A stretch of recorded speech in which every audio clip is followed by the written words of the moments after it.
गांधी कोई महात्मा नहीं है, मैं उन्हें महात्मा नहीं मानता, वो एक शातिर राजनेता हैं। ये बात बाबा साहेब डॉक्टर अंबेडकर ने गांधी के बारे में कही थी। क्यों कही थी? क्योंकि बाबा साहब डॉक्टर अंबेडकर गांधी को बहुत अच्छे से जान चुके थे। वो पहचान चुके थे कि कैसे गांधी वर्ण व्यवस्था के कट्टर समर्थक हैं और वर्ण व्यवस्था को बनाए रखने के लिए, जातियों को बनाए रखने के लिए किस तरह से उन्होंने बहुत ही शातिर तरीके से बहुजनों की हकमारी की। इस वजह से बाबा साहब डॉक्टर अंबेडकर उन्हें कहते थे कि वो कोई महात्मा नहीं है। आज ही का वो दिन है 24 सितंबर 1932, जिसको पूना पैक्ट के तौर पर याद किया जाता है। आज का दिन पूना पैक्ट के तौर पर याद करते हैं और आज ही के दिन गांधी के कोशिशों, साजिशों की वजह से बहुजन समाज का ऐसा नुकसान हुआ जिसकी भरपाई आज तक नहीं हो पाई है। पूना पैक्ट उसका एक जिंदा उदाहरण है, सबूत है, उसकी कब्र है उस बात की कि कैसे बहुजनों की हकमारी हुई थी।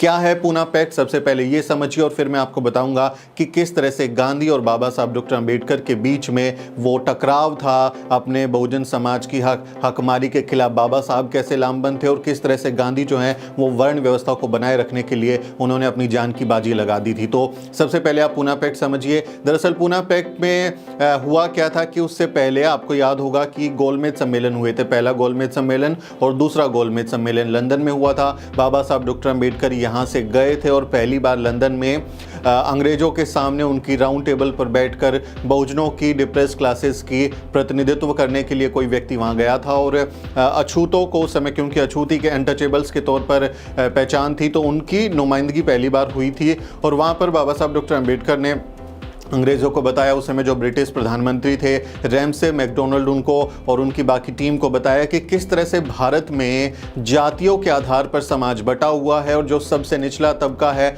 उसको ये लोग अछूत कहते हैं, उसको छूते भी नहीं है, उसके पास कोई अधिकार नहीं है और उसकी किस तरह से यहाँ पर शोषण होता है, हकमारी होती है और कितने जुल्म जातियों से उसे गुजरना पड़ता है। ये सब बातें बाबा साहब डॉक्टर अंबेडकर ने पहले गोलमेज सम्मेलन में और फिर दूसरे गोलमेज सम्मेलन में गए बाबा साहब ने वहाँ पर बताई। उसके खिलाफ जो है कांग्रेस ने, गांधी ने तमाम तरीके के प्रचार किए कि किस तरह से जो अंबेडकर हैं वो वहाँ पर जाकर बदनाम कर रहे हैं देश को और एक तरीके का देशद्रोही का काम कर रहे हैं। लेकिन बाबा साहब डॉक्टर अंबेडकर अंग्रेज़ों को ये समझाने में कामयाब हुए कि यहाँ पर अछूतों को आप जिस तरह से मुसलमान और सिख और बाकी अल्पसंख्यक समुदाय को अलग से गिनते हैं, उस तरह से हिंदुओं से आप अलग अछूतों को गिनिए, क्योंकि हिंदू धर्म में अछूतों को कोई अधिकार नहीं है, उनके साथ कोई भी समानता का व्यवहार नहीं होता है, बहुत गैर बराबरी होती है, इसलिए आप उन्हें अलग से गिनिए।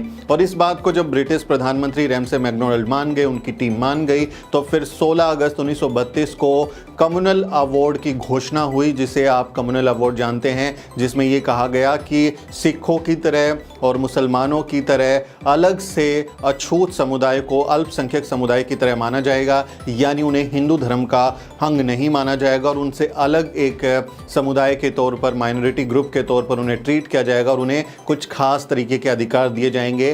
कम्युनल अवार्ड में ये व्यवस्था की थी ब्रिटिश सरकार ने उस समय भारत में संवैधानिक सुधार के तौर पर कि जो अछूत समुदाय होगा उसको अब पृथक निर्वाचन क्षेत्र मिलेगा, यानी कि सेपरेट इलेक्टोरेट एरिया उनका होगा जिसमें वो अपने समुदाय के लोगों को चुनेंगे। यानी एक तरीके से जो अछूत समुदाय थे उन्हें दो अधिकार मिले, पहला अधिकार सेपरेट इलेक्टोरेट का और दूसरा अधिकार 2 मत देने का, 2 वोट देने का।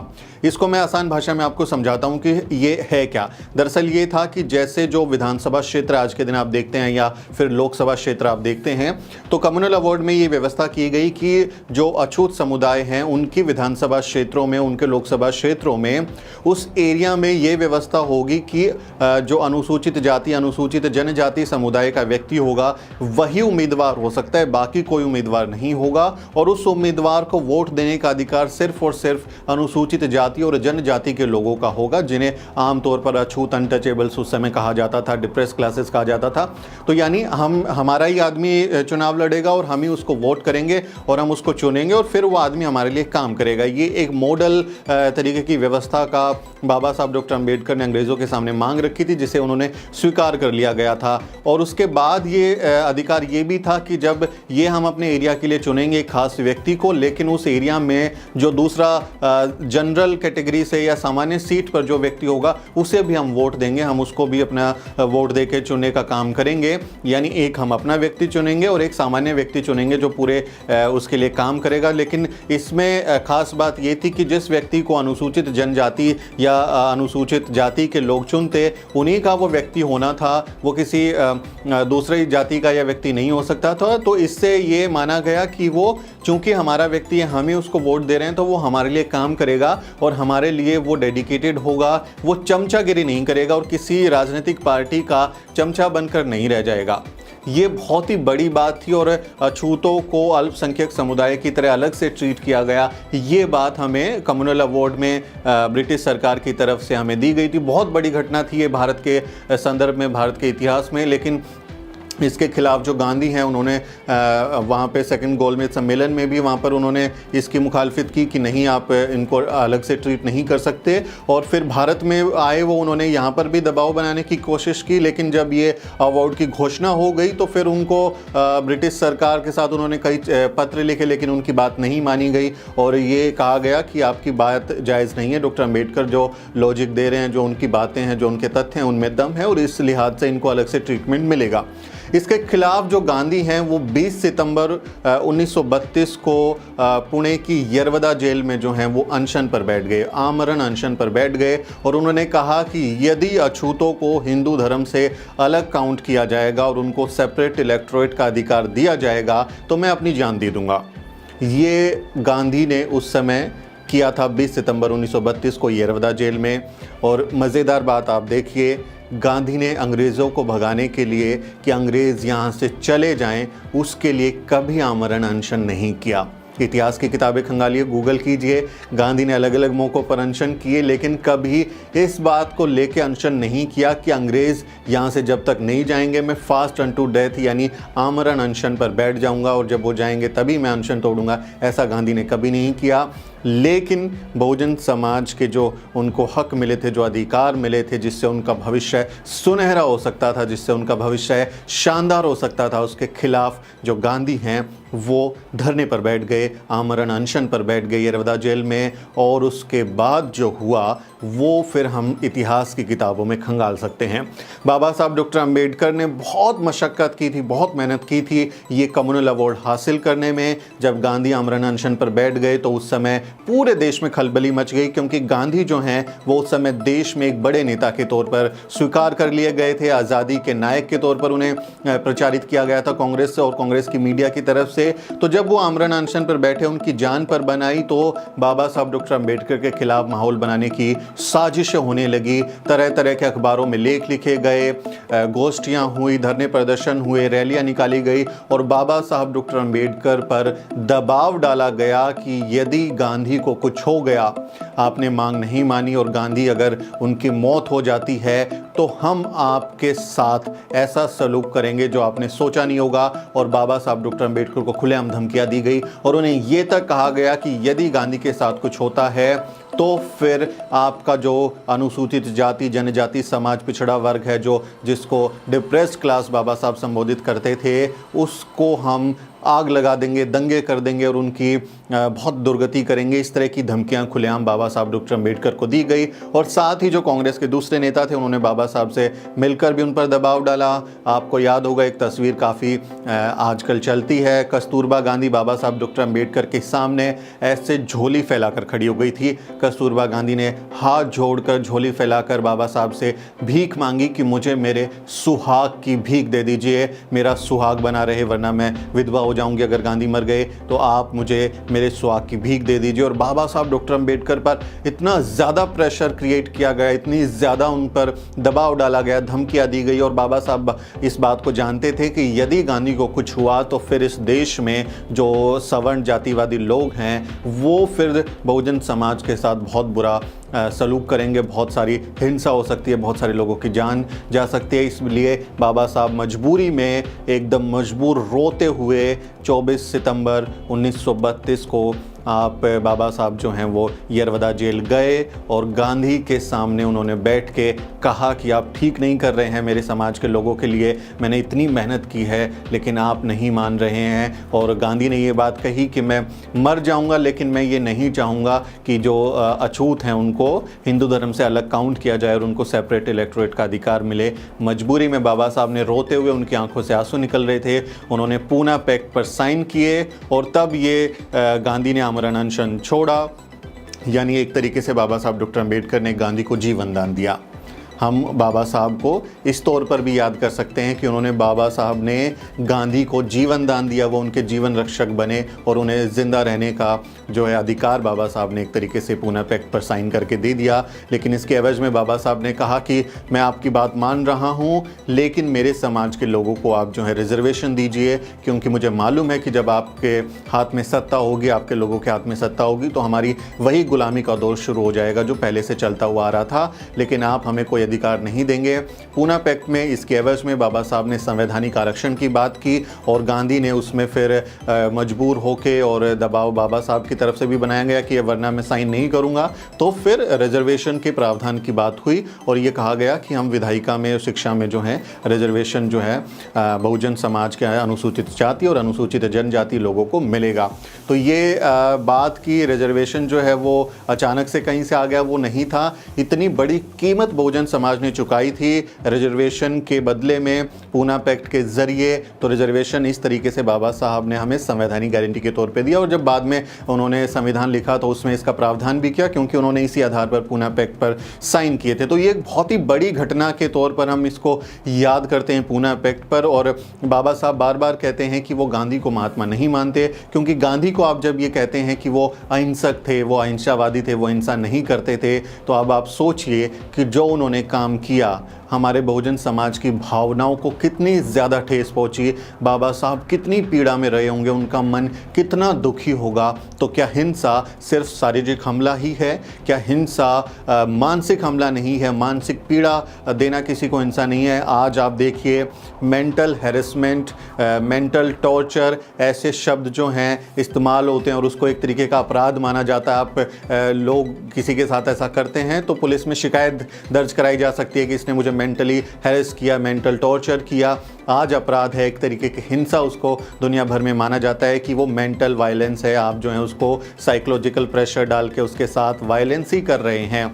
उसी तरीके से गांधी ने वहाँ पर भी हिंसा का इस्तेमाल किया, मेंटल टॉर्चर बाबा साहब को किया, साइकोलॉजिकल प्रेशर क्रिएट किया, भावनाओं को आहत किया, तो इसको हिंसा ही माना जाना चाहिए। तो गांधी को अहिंसा का पुजारी बताने वाले लोगों को ये बात बतानी चाहिए कि किस तरीके से उन्होंने बाबा साहब पर दबाव डालने के लिए हिंसा का इस्तेमाल किया था। उसका रूप था आमरण अनशन। तो ये गांधी के विचार थे और गांधी ने इस बात पर वो अपनी जान की बाजी लगा दी कि मैं इनको अलग नहीं कर सकता। दरअसल गांधी चाहते थे कि जो वर्ण व्यवस्था है वो उसी तरह से बनी रहे, यानी जो चतुर्वर्ण है जिसमें सबके काम धर्म के आधार पर बांटे गए हैं। तो गांधी ने इस बात की जो है उन्होंने सिफारिश की और उन्होंने जो उनकी किताब है, आप पढ़ेंगे सत्य के साथ मेरे अनुभव, या फिर स्वराज जो उनकी किताब है, और जो ग्राम स्वराज का उनका सपना था, राम राज्य का सपना जो गांधी का था, उसमें क्या सपना था आप किताबें पढ़े तो समझ में आएगा कि वो कहते हैं कि जो जातियां हैं वो बनी रहें, जो चतुर्वर्ण में जिसके काम जो दिए गए हैं वो अपना काम करता रहे और उसी से समाज जो है वो आगे बढ़ेगा, क्योंकि उसको दिशा देने के लिए, समाज को चलाने के लिए सबके काम बटे हुए होने चाहिए और जिसको जो काम दिया गया है वही होना चाहिए।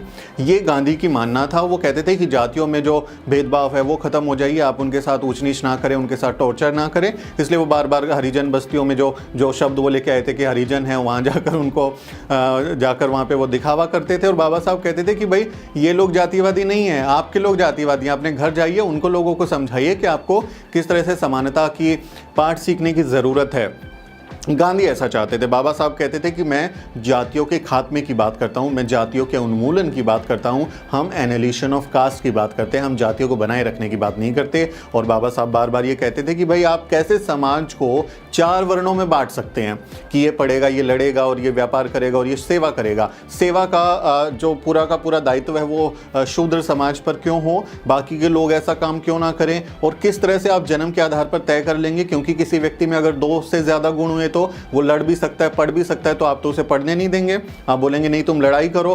तो ये कैसे तय होगा? क्या उसके लिए ऑल इंडिया लेवल पर कोई परीक्षाएं होंगी? बाबा साहब ने एनालिसिस ऑफ कास्ट में ये बातें लिखी हैं कि क्या उसके लिए ऑल इंडिया लेवल पर आप परीक्षाएं लेंगे, फिर सर्टिफिकेट देंगे, फिर डिग्री देंगे और उसको सर्टिफाइड घोषित करेंगे कि इसमें कौन सा गुण है। अगर किसी में 2 या 3 या 4 गुण होंगे तो उसको किस तरह की सर्टिफिकेशन होगा, और आप जातियों को किस तरह से बांट सकते हैं, समाज का विकास कैसे होगा, हमें जातियों को खत्म करना है। बाबा साहब ये कहते थे। गांधी को उन्होंने कहा कि आप कह रहे हैं कि भाई वर्ण व्यवस्था लागू हो, जिसको जो धर्म मिला है वो उसका पालन करे। तो बाबा साहब ने यहाँ पर गांधी को घेरा और उन्होंने कहा आप तो बनिया जाति से आते हैं साहब, आप जो हैं वो बनिया जाति से आते हैं और आपका काम जो है वो चतुर्वर्ण के हिसाब से वैश्य समुदाय में आप जब आते हैं तो आपका काम व्यापार करना है, आपका काम बैरिस्ट्री करना तो नहीं है, वकालत करना तो नहीं है। तो आपने वकालत की पढ़ाई क्यों किया, वकील क्यों बने, बैरिस्टर क्यों बने? ये तो आपने धर्मद्रोही आप काम किया है, धर्म के खिलाफ जाकर काम किया है। आप बनिया समुदाय से आते हैं, आपका काम पूजा पाठ करना नहीं है,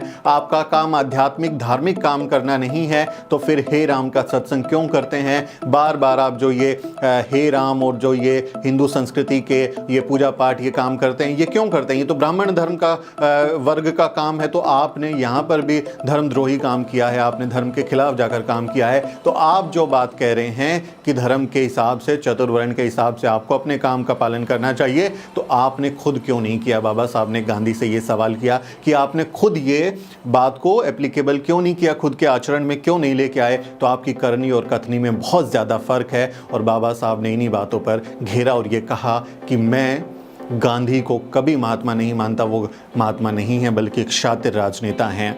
तो ये पूना पैक्ट में आज की कहानी मैंने आपको बताने की कोशिश की और आपको समझाया कि किस तरह से हमारे साथ बहुत बड़े लेवल पर जो है एक धोखाधड़ी का काम हुआ और उसको नाम दिया गया कि आज़ादी की लड़ाई और अहिंसावादी लड़ाई थी। और उसी की वजह से आज जो है आप देखेंगे कि जैसे मान्यवर साहब कांशीराम ने अपनी किताब चमचा युग में लिखा है कि अभी क्योंकि जो नेता होते हैं, विधायक या सांसद होते हैं, वो समाज के नेता या विधायक नहीं होते बल्कि पार्टी के वफादार नेता सांसद विधायक होते हैं। क्योंकि टिकट उनको पार्टी देती है, पार्टी व्हिप जारी कर देती है, उसके खिलाफ जाएंगे तो सदस्यता चली जाएगी, आप पार्टी के खिलाफ बोल नहीं सकते, अगली बार आपको टिकट नहीं मिलेगा। बहुत सारी दिक्कतें होती हैं और इस वजह से जो हमारे अनुसूचित जाति जनजाति के लोग रिजर्व सीटों से जो आते हैं वो फिर संसद में, विधान पालिका में जो है वो हमारे हितों के लिए कोई आवाज़ नहीं उठा पाते और चाहे कितनी नाइंसाफ़ी होती रहे वो नहीं बोल पाते क्योंकि वो पार्टी के गुलाम बन जाते हैं, चमचा जिन्हें मान्यवर साहब कहते हैं। आप देखिए 13 पॉइंट रोस्टर का मसला हो, अभी जो है कास्ट सेंसस का मसला हो, रिजर्वेशन इन प्रमोशन का मसला हो, बैकलॉग का मसला हो, बहुत सारे पद खाली होने का मसला हो, या फिर SC ST के ऊपर एट्रोसिटीज़ का मसला हो, या फिर प्राइवेटाइजेशन के जरिए रिजर्वेशन को खत्म करने का मसला हो। इतनी सारी बातें हो रही हैं, लेकिन जो हमारे अनुसूचित जाति जनजाति के वहाँ पर सांसद हैं संसद में, वो कभी कोई उठ के बात नहीं करते हैं, वो बल्कि सरकार का ही पक्ष रख रहे होते हैं। जो सामाजिक कल्याण मंत्री बनते हैं वो हमारे ही लोग, समाज के लोग होते हैं और वो सरकार का पक्ष रखते होते हैं, वो बताते हैं कि कैसे ये सरकार सही काम कर रही है, लेकिन वो कभी हमारे समाज के हितों की बात नहीं करते।